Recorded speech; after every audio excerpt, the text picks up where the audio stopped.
मेरे हो हर तुम मैं जोत तरी, हर बिनावर ना देखो कोई, हर बिनावर ना देखो कोई, नदरी हर निहालिया ए विश संसार तुम देख दे, ए हर का रूप है हर रूप नदरी आया। हुण वेखियो इस एक मैसेज दे विच, इस एक उपदेश दे विच किन्ना वड्डा फलसफा छुपिया पिया है। हे नेत्रो मेरेओ हर तुम मैं जोत धरी, हर बिन अवर ना देखो कोई। तेरे सामने मुसलमान है, ईसाई है, हिंदू है, जैनी है, क्रिश्चियन है, सिख है, बोधी है, काला है, गोरा है, वड्डी जात है, छोटी जात है, कौन है तै नहीं वेखना, तै वेखना मेरे सामने मनुख है ते इस अंदर रब दी जोत है। किन्ना वड्डा फलसफा सी, जिथे मनुख मनुख नूं नहीं सी झल सकदा, जिथे धर्मां दे नाम दे उपर जिहड़ा आपस दे विच इतना कटाश सी, धर्मां दे नाम दे उपर जिथे एक दूजे नूं बर्दाश्त नहीं सी करदे, ख्याल करियो उत्थे गुरु पातशाह कहण लगे तेनों उपदेश ये है, तेनों लैसन ये समझाया जाता है, तेरे ज्ञान इंद्रियां नूं ये समझ आ जाए कि हर एक दे विच मेरे मालिक परमात्मा दी जोत है, इसलिए तू हर एक नूं तकना है ते आखना है ये रब है, इस दे अंदर रब बैठा है। इसलिए आख्यों ने ए नेत्रो मेरे हो हर तुम मैं जोत तारी, हर बिन अवर न देखो कोई, हर बिन अवर न देखो कोई, नदरी हार निहालिया ए विश, विश तो पाओ विश्व संसार, ए विश संसार तुम देख दे, ए हर का रूप है हर रूप नदरी आया।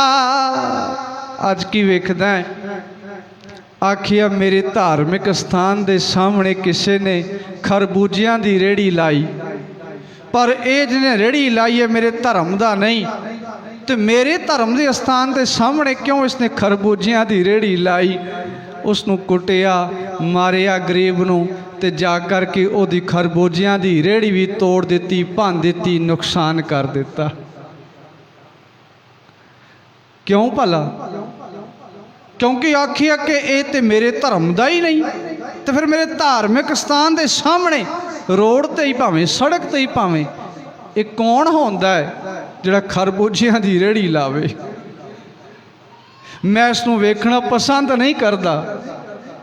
तो मेरे गुरु नानक साहब महाराज जी ने अपने इस स्कूल दे अंदर लैसन ये पढ़ाया, उपदेश दिता ज्ञान इंद्रियां नूं, आखिया ए विश संसार तुम देख दे, ए हर का रूप है हर रूप नदरी आया।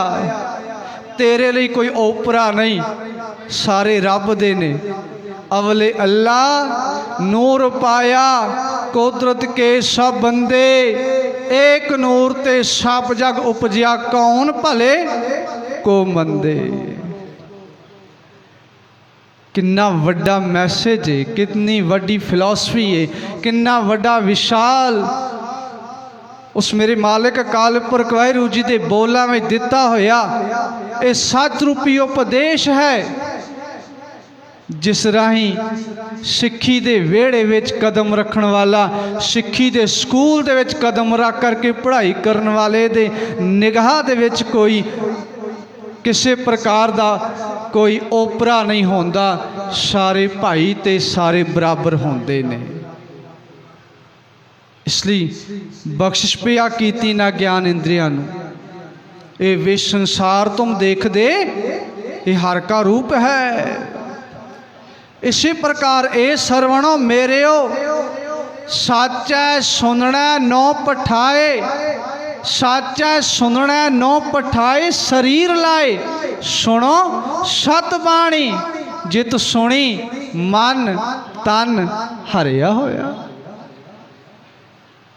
हे सरवणो, तुहानू पता जी शरीर ने क्यों तुहानू लगाया गया?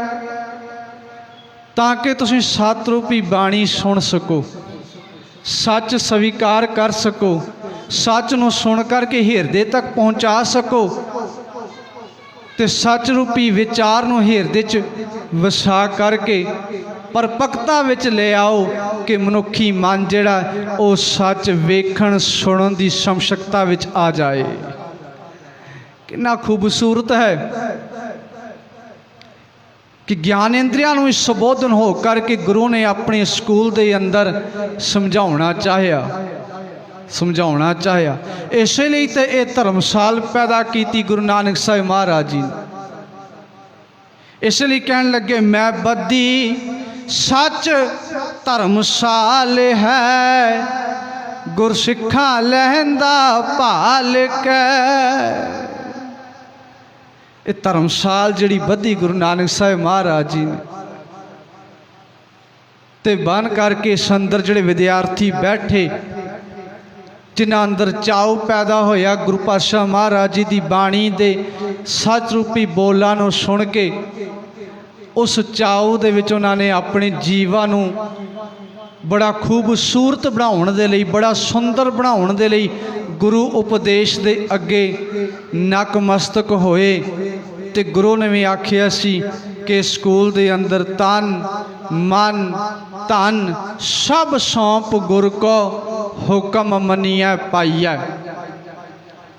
हुण जिसने हुक्म मनिया, जिसने गुरु साहिब जी का हुक्म मन लिया है, जिसने अपने ज्ञान इंद्रियां नूं समझा करके ये विश्व संसार तुम देख दे ये हर का रूप मन लिया है, उस दे मन विच नफरत नहीं होएगी, उस दे मन विच दूजे नूं वेख के ईर्खा नहीं होएगी, उस दे मन दे विच किसी दूजे नूं वेख करके किसी प्रकार कोई नफरत वाले बोल नहीं उकड़नगे। बल्कि वो तो जब अरदास करेगा तो यही आखेगा सबे जी संभाल अपनी मेहर कर। उसकी अरदास के बोलों में तो आएगा कि ना को बैरी नहीं बेगाना, सगल संग हमको बने आई। यह है धन गुरु नानक पातशाह महाराज जी की बख्शिश की हुई सच रूपी धर्मशाल, जिस धर्मशाल दे अंदर सच रूपी गुण प्रगट करके मनुखी हिरदे नूं सरशार किया गया है, सरशार किया गया है। अज की वेखदा है, अज जब धन गुरु नानक साहिब महाराज जी की विचारधारा तो उल्ट जा करके आपां वेखदे आ, गुरु नानक साहिब महाराज जी इस धर्म की बख्शिश की सच रूपे विचारां तो हट करके जब वेखते हैं संसार नूं, ते संसार दे अंदर ख्याल करियो इन्नी को खैबाजी हो गई, समाज दे अंदर इत्थों तक दो फाड़ हो गए कि एक दूजे नूं वेख के वो प्रसन्न नहीं होंदे, बल्कि आखदे ने ये एक दूजे नूं वेख करके ये महसूस करते ने असीं इसदा घर ते बाहर किवें उजाड़ीए, किवें इसदा कतल करिए, क्योंकि ये सानूं नहीं भाउंदा, ये साडे धर्म दा नहीं, साडे मजहब दा नहीं। आही कुछ वापरदा है, वापर रहा है समाज दे अंदर, क्योंकि उत्थे वैर विरोध इन्ना को पैदा होया, उत्थे सच रूपी बात हिरदे विच किसी ने वसाई नहीं, ना को बैरी नहीं बेगाना दा संकल्प दिता ही नहीं। अवले अल्लाह नूर पाया कुदरत के सब बंदे दा जड़ा संदेश सी वो हिरदे विच किसी ने वसाया ही नहीं। इस करके नफरत दी आंधी जिहड़ी वो फैली हुई है। आखिया जाता है अज दे दिन तुसीं आ खा सकते हो, अज नहीं खा सकते, अज कोई साडा दिन है, तुसीं आ नहीं पहन सकते, तुसीं आ पहन सकते हो। असीं अपनियां विचारां दूजियां ते थोप रहे हाँ। इस नूं आख्या जाता है कि ख्याल करियो ये जुल्म दी हनेरी है ते जुल्म दी हनेरी नूं ठल पावन दे लई गुरु नानक पातशाह महाराज जी दे सच रूपी बोल जिहड़े ने वो सहाई हो सकते ने पर बशर्ते ये कि असीं इन्हां सच रूपी बोलां नूं समाज तक लैके आईए। असीं सच रूपी बोलां नूं समाज दे विच दा संचार पिया करिए। इसे लई धन गुरु नानक साहिब महाराज जी ने इस मैं बद्धी सच धर्मशाल दे अंदर सच रूपी गुणा का संचार करके ऐसे मनुख की घड़त नूं घड़िया है जिहड़ा मनुख समुची मानवता नूं अपनी गल नाल लाउण दे लई हमेशा तैयार रहिंदा है। ऐसा मनुख जिहड़ा वैर विरोध की भावना विच नहीं आउंदा। ऐसा मनुख जिहड़ा किसी प्रकार किसी दूजे दे नाल धर्म नूं लै करके किते नफरत नहीं फैलाउंदा। ऐसा मनुख जिस मनुख नूं सिख आखिया गया क्योंकि सिख जिहड़ा है ना वो सिक्खी सिक्खिया गुर विचार दे विचों सिखदा है तो उसनूं सिखाया गया है गुरु विचार दे विचों सिखाया गया है कि ना को बैरी नहीं बेगाना सगल संग हमको बने आई। इसलिए ख्याल करियो धन गुरु नानक पातशाह महाराज जी का फलसफा जिहड़ा संसार तक पहुँचाउणा अत जरूरी बन आउंदा है।